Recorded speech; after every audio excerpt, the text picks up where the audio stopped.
Brady, you're terrific. After 2 years that featured the Bucs' first Super Bowl win since the 2002 season and first division title since 2007, would it really be the end of Tampa Bay? As the brackets were being revealed, Tom Brady busted them all, announcing he was returning to Tampa for this upcoming season, his 23rd in the NFL. Sounded too good to be true. Brady's back, and despite losing Rob Gronkowski along with Todd Bowles taking over as head coach, most of the team remains the same and is shaping up to have one of the top offensive lines in football. Music to any quarterback's ears, especially as Brady turns 45 during training camp. Someone else who left the division? Sean Payton, which means the Taysom Hill quarterback experiment and fantasy football drama is over. And this is Jameis Winston's team right now. I'm excited to have a full offseason knowing that I'm going to be the quarterback of this team. Winston is making significant progress as he works to come back from a torn left ACL and MCL damage suffered in Week 8 against the Bucs. And hope remains. Michael Thomas will be back as well, giving the Saints offense a much-needed burst. As for the defense, new head coach Dennis Allen added Marcus May and Tyrann Mathieu to his already strong and steady unit. We've been patiently waiting for a Baker Mayfield match. The Panthers making a move to acquire the former Browns quarterback. The battle for the starting quarterback spot is on in Carolina between Sam Darnold and Baker Mayfield. Panthers hope the duel between two of the 2018's top 3 picks will elevate the performance level of an offense that has potential. Not to be lost in the shuffle is the departure of Hassan Reddick, which will put more pressure on a defense needing to make a jump in production. And then there's Atlanta, where more questions than answers remain on what this team is shaping up to be. Something that's hard to figure out when you carry a league-leading $63 million of dead money around. Tons of transactions since Terry and I got here in January of 2021. We made progress, winning situational football, winning close games. Now we got to build on that. Their former franchise quarterback is gone, but a familiar face has rejoined forces with second-year head coach Arthur Smith as Marcus Mariota looks to fill those shoes with third-round draft pick Desmond Ridder also in the mix. Training camp is setting up to be a very important time to figure out the jigsaw puzzle that is this Falcons roster on both sides of the football.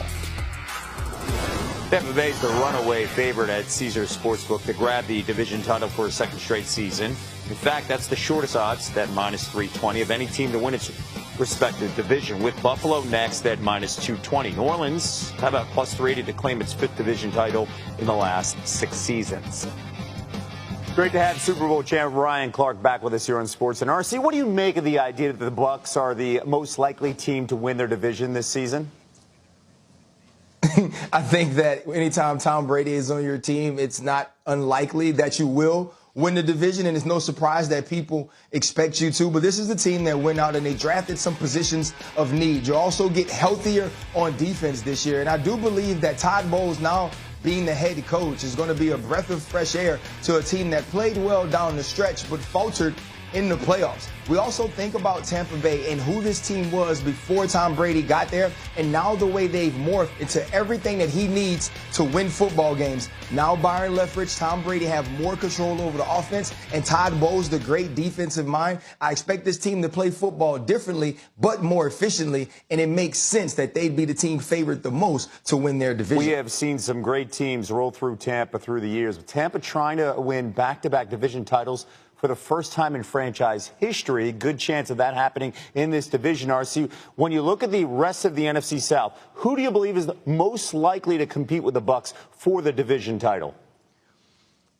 Listen, Kev, the Saints. And I feel like we're kind of sleeping on the Saints. When you think about this team has been elite defensively the last 3 or 4 years. And now Dennis Allen, the former defense coordinator, is the head coach. And Jameis Winston is entering his second year as a starter after being 5-2 before injury. Michael Thomas back. You draft Chris Olave early in the first round from Ohio State. You go out and you get a Jarvis Landry. Now, we don't know what Alvin Kamara's situation to be once the season hit, but this team is loaded from a skill position standpoint on top of adding Tyrann Mathieu and Marcus May to replace the safeties that have left. They're going to be a tough team to beat in the NFC South. And we have to think about this. Tom Brady has been great since becoming the starting quarterback of the Tampa Bay Buccaneers. But you know what he hasn't done? Played well in one game against the New Orleans Saints during the regular season. So it's going to be a fight down in New Orleans and a fight in Tampa when these two teams meet. And Tom hasn't forgotten some of these butt whippings that the New Orleans Saints have laid on in the last 2 years. Excellent point about Michael Thomas. I mean, the drop-off the last 2 years because of injury. Saints have missed the playoffs last season for the first time since 2016. RC, appreciate you. The Georgia fans, they have waited 4 decades for a championship. They've been denied 4 trophies by Saban. Got a lot to go and prove. Make a move, make a move. Bennett launching. Touchdown, Georgia! And intercepted all the way to the end zone. And Georgia is going to cover the Crimson Tide. Our guys have accomplished something special, and as they say, they've become legendary.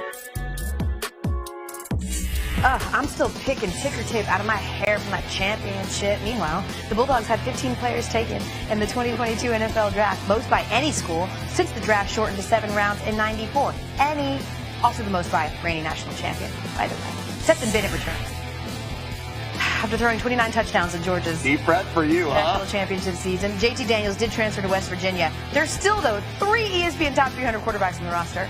And Kirby Smart, back for his 7th season as the head coach of his alma mater. Last year, became the 5th SEC coach to win a national title at his alma mater since the AP poll debuted in 1936. And listen, when Kirby talked about sustaining Georgia's success, of course he was caping for his QB. I love it. Feel free when we open up for questions to ask me the concern there is for complacency. That does not concern me in the least, because to be complacent, you have to have done something and achieved something. The men on this team for this season have not done that. We will not be hunted at the University of Georgia. I can promise you that. The hunting that we do will be done from us going the other direction. We built the program to be sustained, and you sustain it by what you do every single day. Stetson's one of the least respected good players there is in this country. Credibility, to me, is earned, right? He earned that by the way he played at the end of the year and most of the season. People just keep doubting him, and that's fine with me.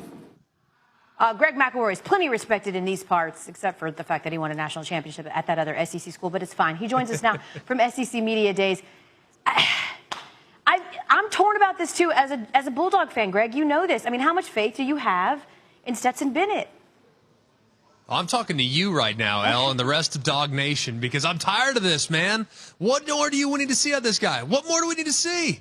The guy finished 3rd last year, 3rd behind C.J. Stroud and Bryce Young. Those guys were both in New York for the Heisman Trophy ceremony. 3rd in total QBR. He also was one of the most efficient quarterbacks in the country when it comes to refusing to take negative plays and extending drives with his legs. There's always going to be 2 or 3 plays, probably in every single game, in which might be an incompletion. You might be forced to get off the field, have to punt on 4th down. But what Stetson Bennett did time and time again, he used his legs, and he always seemed to know the line to gain. Is he the most ridiculously great athlete? No. Is he super big-armed and talented, and will he play as a franchise quarterback on Sundays? Probably not, but he does enough to win and has done so time and time again. So, El, I'm talking to you, and you specifically, as a Dog fan, stop doubting my boy. He can get it done. I will give him this for sure. The moxie that he sort of showed in the national championship and what was not a very good start but a much better finish. A lot of that, though, Greg, is that people really attribute what the Bulldogs were able to do last year to the defense, in particular those 8 Georgia players that were drafted on the defensive starters. I feel like we're sort of the underdog, right, when it comes to this conversation about who's going to be at the top. Is there really that big of a gap, you think, between us and Alabama? It's slight, El, if there's one at all. I mean, obviously, Alabama has a few more known pieces coming back from last year's team. You referenced the draft. They had 15 guys get drafted, 5 in the first round, 8 off the defense. I mean, what more do you want? I mean, it was the NFL draft was a Georgia infomercial. It was unbelievable. So, yes, there are a few more familiar faces that will be in the huddle for the Crimson Tide. But if you look at Georgia and what they bring back, there's a lot of guys, especially on defense, that even though they didn't start, they still played featured roles within the defense. Jalen Carter's probably the best example. He'll be the nose guard this year. He was behind Jordan Davis last year, who got drafted in the first round. And Jalen Carter might have been the most disruptive defender on a defensive line that had Jordan Davis, who is one of the best in the country, and the first overall pick, Trayvon Walker. So I think that this defense is stout. Alabama has a slight edge just because there's a few more knowns as compared to the unknowns, but if there's an edge at all, it's slight. One of those knowns being Bryce Young, right, who many people think are the presumptive, could be Heisman winner yet again. Greg McElroy joining us here for some good old-fashioned SEC talk. It just means more. Now, coming up, the My Wish series continues when 15-year-old Joseph, a hardcore hooper, gets to live his NBA dreams with his favorite Splash brother.